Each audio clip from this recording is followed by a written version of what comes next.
Greetings and salutations, my friends. Welcome to another Total War Warhammer 2 guide. Today we are looking at the Slann Mage Priest. The big fat toad that's too lazy to get off his own arse, so he has a floating platform to carry him around.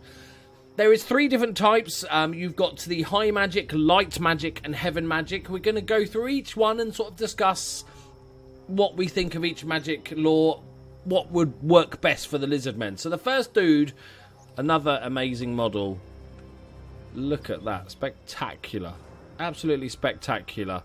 So we're going to be looking at the high Slann Priest. Not high as in, yeah, 420. I mean, just, you know what I mean, right? So, they're not known for their fighting. He carries a weapon. I think that's more to pick his arse or something, or scratch his back, because he's not the biggest fighter in the entire world. So, he's got armor of 45, leadership of 80, not too bad, speed of 34, thanks to his magic floating chair, melee attack of 24, which is magical attacks, and it's not much in the way of punch has this guy got. A melee defense of 30. To be fair, if you're using him in a fight, you're doing it wrong. He's got weapon strength of 320, 80 of that is armor piercing, and not much of a charge bonus. But you don't buy him for any of those stats. He's got 7,000 hit points, so he's pretty tanky. You've got to like cut your way through all the fat to kill him, so he's got a few layers. He's a spellcaster. We kind of know that. He's got the standard hero magic missile resistance. He's got the encourage ability. He's also got the hide in the forest. I'm not sure how a giant fat toad is going to hide on a floating palanquin, but okay. He's got the strider ability, thanks to his chair. Speed and combat penalties caused by terrain are ignored, because he just floats over them all. He's got the shield of Safri, which is a ward save, that's what's known in the sort of tabletop game. Just to give you some lore, the Slann Priests are the old ones of old. They are one of the original few races on the Warhammer world, and they are the daddies of magic. The Slann created the elves, right? They are high elves, always known for their good magic, but the Slann are the daddies of the daddies. So yeah, this should be some interesting magic. So he's got the shield of Safri, which is a constant ward save around himself, and it affects allies within range, which is map wide. I love that. It affects allies in range of everything. And basically, it's him. Shield of Safri, it lasts for 9 seconds when he casts a spell, and it's plus 11% damage resistance to everyone. It's not bad, is it? It's not bad. And then we've got the Greater Arcane Conduit. Basically gives him more power and recharge rate, so he can cast more spells. And using that along with the Skink Priest, I think would work really well. He's got the standard cold-blooded thing, which is the regeneration spell, where he can heal units. It does debuff them, so you can use it in fights, but you want to use it more sparingly. Maybe after a fight when your unit's injured, or just before it goes into a fight, just to replenish the health before it fights, because it does have that bit of a debuff.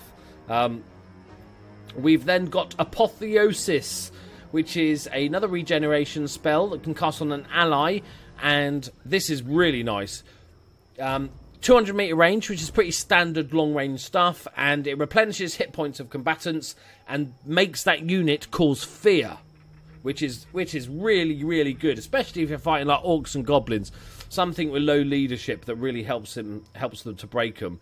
Then we've got the Hand of Glory, which is an augment spell, lasts for 22 seconds, another 200 meter range stuff. Nice to see. There's not many spells that actually buff ranged units. Admittedly, Lizardmen don't have the best range. Remember, this is high magic, so it's generally high elf stuff. So it helps your skinks. I suppose, a unit of skink chameleons with it would do a fair bit of damage, shooting quite a lot quicker, and also gives them a melee attack as well, so it's useful for other stuff as well as that. Then we've got the Soul Quench, which is a magic missile. Target enemy 250 meter range. It's actually, the projectile range is actually 300. Very rare that you have these massive long ones. So, that's what she said. And it causes a magical damage, a powerful explosion. Strong versus rank and file troops. So this is not something you go after with after the champions and stuff. This is where you go after the rank and file. We soften them up before you get into contact with them, before your Saurus can do the job. Then we've got Tempest, which is a vortex spell which floats around randomly, lasts for 11 seconds, 200 meters, and it's also good against a target if flying. So this is a flying damage thing. As you can see, it's target if flying. Cannot pass through walls. You get caught in the Tempest for 11 seconds, and you can't move. And I imagine it will affect your own troops as well. Large moving area effect and good against flying creatures. Well, yeah, yes, it's wind. You've basically a big bloated fat toad fart. That's what they should have called it. It would have been much more correct. Arcane Unforgiving is a direct damage spell that lasts that's 100-meter range. It's all right, and it's better for. This is when you go after the heroes. This is forget the rank and file. It might just pick up. It's going to kill one or two rank and file guys. So this is where you go after the heroes, the lords, and all that sort of good stuff. And it's plus 30 ability recharge seconds. And what does it cost? 16. It does a shit ton of damage, but it weakens you for a little bit. Then we got Fiery Convocation, which is another wind spell. Yeah, it's definite wind going on. We knew it.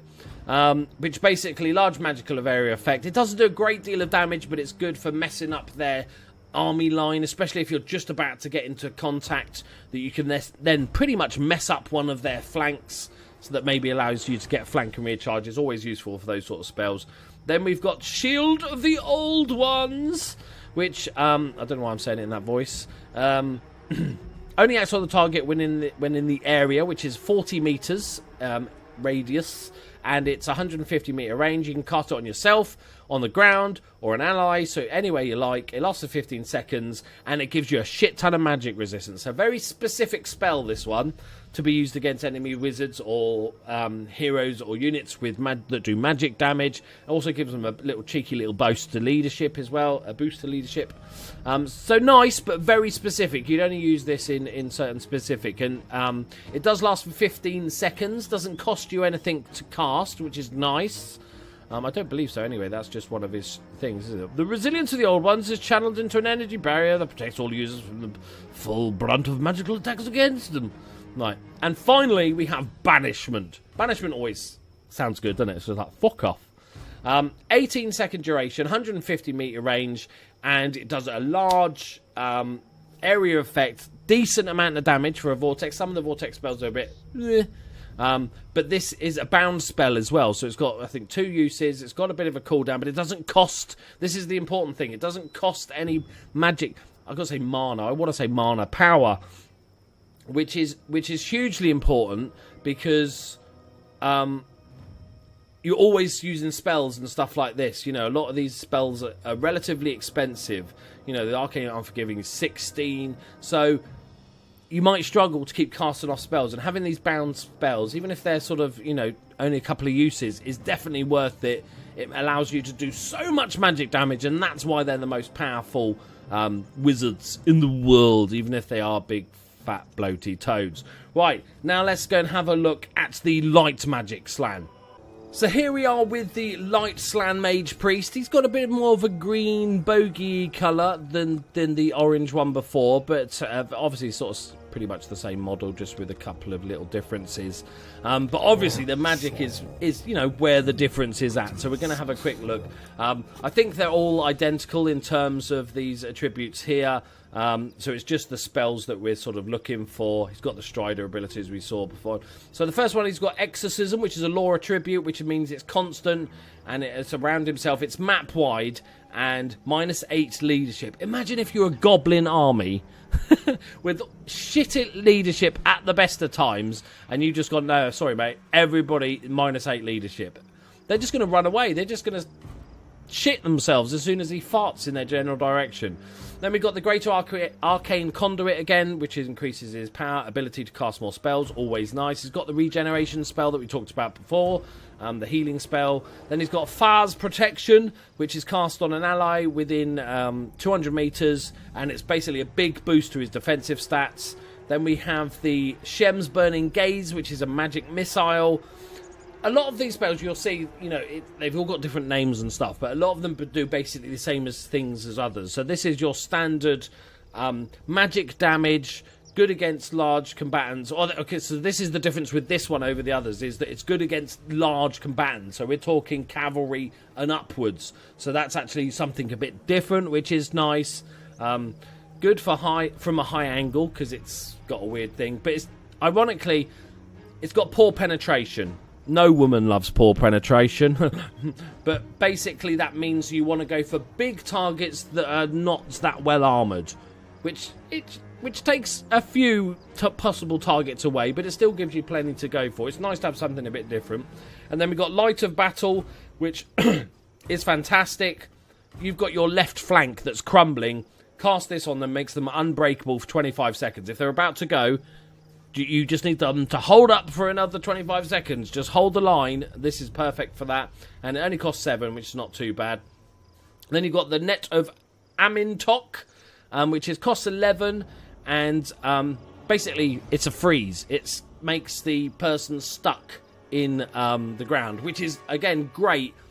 When you've got the two big battle lines coming to cause and they clash, you can maybe freeze one of the units on the flank to slow that down. Even better is when you've got two units engaged and you can see their hero, like a high-F hero on a dragon, or some knights coming round to do a big flank charge. It's like, no, not today, mate. Fuck off. That's really, really useful. And it lasts for 15 seconds as well, so it gives you time to get units in place or to countercharge those frozen units. So that's really, really nice. Very good. 11, which I think is actually a decent cost. Then we've got Banishment, which we talked about before. Another big floaty round vortex that's good against multiple units. Then we've got the Birona's Time Warp. I was going to do Let's Do the Time Warp song, but most of you are probably too young for that, so I won't bother. It lasts for a long time, and it gives us speed and melee attack. Always nice to have a speed boost, because then you can rearrange your army line or get somebody around for a flanking charge. We've got the Shield of the Old Ones, saw before, the magic resistance, and then we've got... Banish... Oh, yes, so we've got 2 banishments, and you're thinking, why have we got 2 banishments? Because this one's a spell, and this one's a bound spell. So this one takes power, this one you can just use twice. So it allows you to do banishment more and more. Which is, it's okay. You'd rather have something different as a bound spell, to be honest. But, it's a good spell, so there's nothing too wrong with that. And you're going to surprise a few people casting it twice. Casting it a bunch of times anyway. I like this. I like the light magic. I love this net. I think that's fantastic. And the Light of Battle, there's lots of nice, interesting spells in this lore. It's one of my favourites. I mean, it's got a standard buff. It doesn't really have a debuffing spell, unfortunately. But it has that speed boost, which I like very much. I like that one a lot. So let's move on to the final one, which is the Heavens lore. So here we are. Before we get to the legend that is Mazdamundi, we've got the Slann Mage Priest from the Heavens. He's blue. I think I like the orange best, but I like the blue second. Very cool. The skin is very toady. Very nice looking dude. Let's look at his stuff. Obviously, all the stats are the same. He's got all the same stuff here. He's got the rolling skies that we talked about, which is the flying creatures and stuff that it affects. He's got the arcane conduit, that boost to magic. He's got the cold-blooded. He's got harmonic convergence, which is the big fat buff to attack and defense. He's now got wind blast, which is a breath weapon. I do really enjoy breath weapons, because that moment before that initial first clash of two armies, when you've got maybe 3 or 4, 5, 6 units in a row, they've got 6 units, that first big smack, this is really, really valuable to just hit them just before that happens, just before, on one flank or even in the middle, just to mess up their army line a bit, which is really, really useful. It does an okay amount of damage, but that's not really what it's for. Then we've got the Curse of the Midnight Wind, which is a big fat debuff that you can cast on the ground or enemy or an enemy unit, and it affects everybody in a 40-meter radius. So in a big fight, that way you can get multiple units, less armor, less melee attack. Then we've got Iranan's Thunderbolt again, which is the bombardment spell that does a load of damage, good against artillery and multiple combatants, your rank and files. Then we've got the Comet of Cassandora, which is another bombardment spell which we've seen before. I think because the Skink Priests, don't they? Because the Skink Priests can have light as well, which is a big fat bombardment spell, strong versus multiple units. And it lasts for a bit longer. It's just like an upgraded version. If one bombardment is enough, just stick another one on their faces. Then we've got Chain Lightning, which does a load of damage. It's a vortex, so it does it jumps about a bit. You don't have control of that, which is fun. I love vortexes. It's one of my favourite thing, especially when it kills a bunch of your own dudes. But it causes magical damage as well, which is really nice, and it's a moving area of effect. It's got the Shield of the Old Ones, which is a ward safe that you can cast on the self or ground or allies, and anybody within 40 meters gets a big magic resistance boost. Very nice. And then we've got the classic Banishment spell, which is another vortex that disrupts unit formations. Again, another one. If you do the Breath Weapon and a Banishment, this is a bound spell, so it doesn't cost any power. So Breath Weapon, Banishment, you can mess up one flank with a little combo like that, so you can move in to get a flank charge of your own and all that sort of good stuff. So very, very nice. So overall, I like light. I think light is my favourite. I like having that net spell because that can really fuck with people when they're charging in their knights for that fancy rear charge with their silver helms and shit, and you go, no, not today, mate. Stay there while I stomp you with a Carnosaur. That sort of stuff. But so that's it for the Slann Mage Priests. I'd love to know your thoughts about him, but what I'm going to show you next is the special character, the hero himself, Mazdamundi. He's a... Spoiler alert, he's a handsome fella. Let's go look at him. Right, here he is, my friends. He is the only one of the Slann Mage Priests that can actually ride a creature. The others just come on their little palanquin floaty chairs, things from the future. This guy is on the ancient Stegodon. I can't remember his name. Zlak. I think it's Zlak, isn't it? I can't remember. His ancient, his bestest pal, his pet dog, or Stegodon. The model is amazing. Absolutely amazing. I love the two little skink dudes on top with their javelins ready to go. There's Mazdamundi himself, looking resplendent. With his little fatty bitch jiggling. It's not the best look, is it, mate? He's really gone for a strong headpiece here. It's a statement piece, I think. Right, let's talk you through Mr. Mazdamundi. So he is a spellcaster. Like I said, you don't have to get the ancient Stegodon. That's something that comes later in the game as you do the questy shit and stuff. But I just wanted to show you this model because it's fucking beautiful. So he is armoured. And he has armor-piercing melee attacks, which is lovely. Something a bit different. Obviously, that's, lots of that's because of the giant fucking horns on his Stegodon. Obviously, his stats changed a bit to the normal Slann Mage, but he is slightly upgraded. But obviously, on top of that, he's riding a Stegodon, so you can take into account this sort of weapon strength and stuff like 420. Yo, 420. But armor-piercing damage of 300. It is ridiculous. He's got missile damage because that's the two little dudes on the top of the skinks throwing poison javelins, which is a lovely little debuff. Just amazing. If you're going to use Mazdamundi, you've got to stick him on his pet steg, haven't you? So let's have a look at him. So he's got missile resistance. He's got the siege attacker because he's on the Stegodon. He's got fear and terror because fucking look at it. Of course he's got fear and terror. I'm going to call you Dave. Dave, stand still for a picture. How does it even see? The tiniest little eye holes. Right, I'm getting carried away. So it does the Encourage, which is a standard leader ability. You can fire whilst moving, because obviously the skinks are up there doing their stuff. They've got the Rolling Skies that affects the flying creatures. He's got the Greater Arcane Conduit, because, like with all Slann Mage Priests, they are so attuned with the magic that they can cast more of it, basically. He's also got the standard regeneration ability that all the Lizardmen have. He's got this the amazing net that I just absolutely love. Stops a unit for, what's it, 15 seconds? Yeah, brilliant spell. He's got the Harmonic Convergence with the allied buff. He's also got the Curse of the Midnight Wind, which is basically the opposite, a debuff for the enemy. Nice big size of 40 meters as well. He's got the Comet of Cassandora, which is the magic missile, large strike area, good for wiping out some rank and file.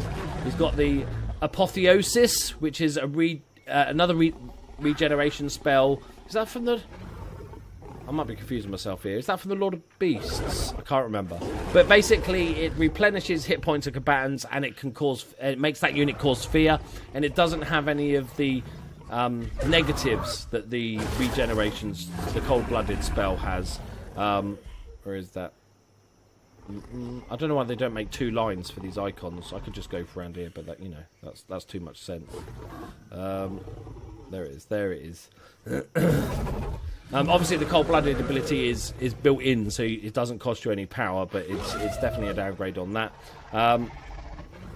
Where are we? Apotheosis. Yeah. He's got the Arcane Unforging, which is your direct damage against the single combatant and enemy hero. Soften them up before Steggy Boy here just spears them, like Ming the Merciless in Flash Gordon movie. Please tell me in the comments if you got that reference. I know it's old, but, you know. Then it's got the Shield of the Old Bunch, which is that magic defense, which is great against especially people like High Elves and some heavy magic users. It's got the Banishment Vortex, which is always fun to fly around and float people off.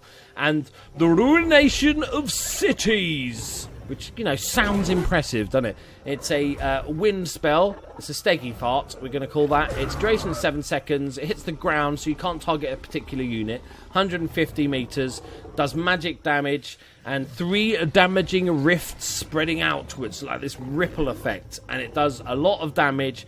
It absolutely fucks up defensive lines, disrupts them so you can get in. It's very nice. It's got a random launch direction, which is, you know, it's always fun. So the center point is where it starts, but it could go any way. So you kind of want to just stick it right in the middle of a unit so you're guaranteed to at least hit a few guys. But it's weak versus single component. But it is a Lord ability, so he can cast it twice. It doesn't cost any power, so this is on top of all his other spell casting stuff. I think you should have this guy in your army because look at him. Just look at him. He's amazing. He's got a really nice mix of spells from the different laws, and I think just spectacular dude. Obviously, you know, you can't just normally recruit him. He's a busy boy. He can't go be everywhere, but absolutely fantastic character. Might be my favourite model in the whole of Total War Warhammer. I think it's spectacular. Right, there we go, my friends. We are done with the big fat frogs with their eating disorders. Let me know what you think of them in the comments. Especially, obviously, Mazdamundi's a badass. But what do you think of High, Light, and Heaven magics? Which is going to be your preferred law of choice? They all have their pluses and minuses. I quite enjoy the light magic. I like the root spell and a couple of the other stuff. You can never go wrong with a vortex. But let me know what you think in the comments below. Please check out my other guides. I'm doing every unit in the entire game for all the different races. They're going to be coming out over the next few days, so I hope you enjoy them. Subscribe if you're new, and I'll see you in the next video. Bye-bye.